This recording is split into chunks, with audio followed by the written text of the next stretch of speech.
These are real life stories on Reddit, written by real people. What would you do in some of these situations? And how do you relate to some of these stories we're going to be reading today? I'm a 40-year-old male, and I cheated on my wife, 38, married for 20 years. Well, I made a mistake, and I'm not sure how to approach it. I've been married to my wife for 20 years. I have a son, 17. Over time, I've grown apart from my wife. When my son was born, the relationship got very rough. Little money, I worked very long hours, started getting disconnected emotionally from the relationship. I did everything I could to get us out of poverty and succeeded. However, I did a really poor job communicating about everything from relationship concerns to daily life. I started taking SSRIs to mask the problem. We couldn't afford counseling initially, and insurance didn't cover it. Eventually, after a few years, we did couples counseling. At that point, she tells me she didn't love me. I accept it and work harder to win her over. I finally succeed and work harder to stabilize our lives. I build a house, 2 cars, pay off student loans. We end up debt-free, no longer anywhere near poverty. I finally feel I can ditch the SSRIs and do so under the supervision of a doctor and counselor. During that time, I start to realize I'm not happy in my relationship. I consider a divorce, but feel it's going to destabilize my son's life. We separate for a short time, my wife and I date a coworker during that time period. I feel that new relationship feeling immediately. Conversations are easy. I enjoy their company. I'm happy. We spend a few evenings together. My wife asks to try marriage counseling. I tell her everything that happened during the separation for full transparency. We try marriage counseling for 6 months. I feel like I've fallen out of love. She still wants to make it work. I cannot seem to get that. I want to spend time with you feeling back. What am I doing incorrectly here? I feel like I'm letting her down. I want to try, but I'm not certain the best path to take. I think I'm being harassed at work. Does this seem accurate, and how do I deal with it? I'm an 18 female, throw away because I'm scared. Recently I've been feeling sick constantly and have an upset stomach, always tired, anxiety at a higher level than in my finals, and I think it could be because I'm being sexually harassed at work. My manager, in his 50s, male, constantly makes sexual remarks, jokes, and comments, either genuinely asking if we like sexual situations such as facials or directed, asking me who I would do. I used to have awful anxiety during my school years but moved on. Recently, the anxiety came back and a few times calling sick. Is this likely related to him? I also don't know what to do, and he's the kind of person to be very sensitive if I report. He also mocks another girl who complained informally about him and turned the team against her essentially. Edit, she now does exactly what he asks, as she wants to be back on his good side. I've tried ignoring him and not making conversation, but he still makes sexual jokes and comments all day because he thinks he's funny. I'm at a point where I'm crying on Wednesdays when I have to go back in the next day, not sleeping, not eating, and feeling sick every day. I can't report him to higher ups due to personal reasons, as I have personal connections in this workplace. It's widely accepted in the company that it's just the way he is, so unfortunately a report won't do anything. It's worth mentioning I'm also UK based, and I don't have a clue on the laws over here with this. I'm also a temporary worker, as I'm moving on in 6 months to a new country, and I signed a contract to stay, and I have multiple family members I live and work with who would not allow me to leave the position. I just want to know if my nausea is coming from this, and also what I should do about the situation. I know I seem meek and useless, and some details probably don't track because I've changed some details to keep myself anonymous. I'm sorry for being meek, but I have multiple family members in this company and they think I'm overreacting, as it is just his sense of humor, and my colleagues all laugh at his jokes. I think you just gotta report him at that point, to be honest. I think at that kind of situation, you just gotta do it, regardless of your higher ups. You just gotta, you could just tough it out. You got 6 months on the clock. My best friend in middle school became cool, and I'm still really hurt over it. I'm really introverted and have always been a little socially awkward. The only friends I ever made in elementary school were the outcasts or special ed students, which I ignorantly saw as embarrassing at the time. When I started junior high, it was a fresh start in many ways. Instead of the same old group of people I'd been with since kindergarten, 4 or 5 elementary schools would now be clumped into one school, as the town I lived in only had 2 middle schools. On the first day, I struck gold. For PE, I was partnered with a fellow tall and lengthy guy, Spencer.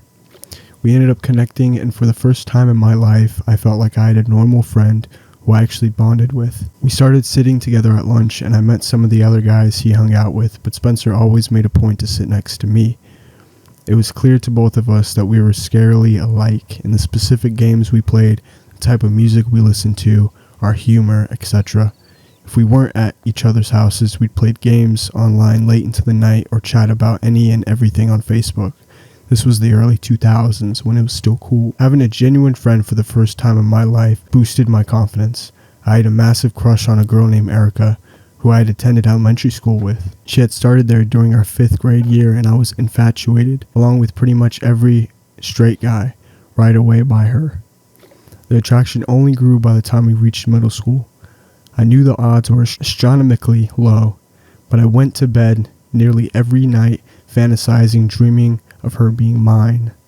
The first year of junior high was a success. I felt more alive and confident than ever before. The next school year, Spencer and I were put in the same PE group again. This time, Erica was also in our group. About a month into the year, he began distancing himself lightly from me. The first real hurtful moment came when we were playing volleyball during gym class. He was on a team with one of the more athletic guys. To his credit, Spencer did seem to gain some athletic skill over that summer, as he was suddenly somewhat good at a lot of the games we'd play. I maintained the same crappy skill set as before. He joined the other guy in chuckling when I or one of the others made an error. When I finally got a good spike, he let out a sarcastic gasp, as if it was the most shocking thing he'd ever seen. Then he pretty much started ignoring me. He started sitting by the others at the lunch table, and he eventually moved to a completely different table. Spencer became friends with Erica on Facebook and started commenting on her posts, and eventually she began liking and even positively replying to his comments. I couldn't believe it. He was acting like a completely different person, and it was totally working. I grieved the loss of our friendship, but was also mad I didn't think to do what he did first. I never confronted him and just let him drop me. I do wish I had said something now, called him out a bit at the very least. Not that it would have done anything, but I can only think of how weak I must have come off to just let him drop me as a friend and then treat me as if beneath him. He started hanging around in Erica's friend group, mostly around the girls initially. The thought crossed my mind that maybe he was gay and had told them, and that he was the reason they let him into their clique since there was another gay guy in the group. Then it happened. I saw Spencer and Erica holding hands. The unthinkable was happening. They were dating. A million different things went through my head, aside from all the emotions I had from him alone. The fact that my crush now, for the first time, had a boyfriend broke my heart. I felt nauseous the rest of the week. Someone won the jackpot, and it was basically my former clone. He was now fully out of our old realm, and by dating the most popular and attractive girl in the school, he was by default now fully above the rest of us. Once high school came around, I was back to hanging around the misfits. I accepted that I probably was just never meant to have a genuine and close friend. Spencer put on some muscle, and combined with his growth spurt, he looked like a new person and was a far cry from the nerdy and lengthy kid I had befriended. He was now more or less a hunk and no longer looked out of place among the rest of the popular crew. Oddly enough, I never had any classes with him in high school. There were times I'd pass by him, but he never made eye contact, almost as if he didn't want to acknowledge the small part of his life that involved me existed. I understood he was far beyond being friends with someone like me at that point, but a hey man would have been nice and given me some closure in a weird way. I secretly hoped all throughout high school that Erica would dump him. None of the popular kids ever stayed in a relationship for more than 6 months, but this one was different. The breakup never came, just more and more social media posts of them cuddled up, looking more and more content each time. Spencer and Erica got married 5 years ago. They are now expecting their 4th child in 4 years. They moved to New York, where he runs his own production company. And from the photos I've seen, they appear to be doing far well for themselves. I'm pretty content with where I am, working a stable job I mostly enjoy and support myself fine. That said, it's weird seeing someone who is essentially me living out my teenage fantasy though. In a small way, I'm happy for him that he made it. I'm also still hurt and can't believe that the reality of what happened. almost like it's all a dream I can't wake up from. Perhaps it's selfish, but I'm still truthfully very bitter, and it feels a bit freeing letting my emotions out. I found a camera in my Airbnb bathroom. What I discovered next destroyed my relationship.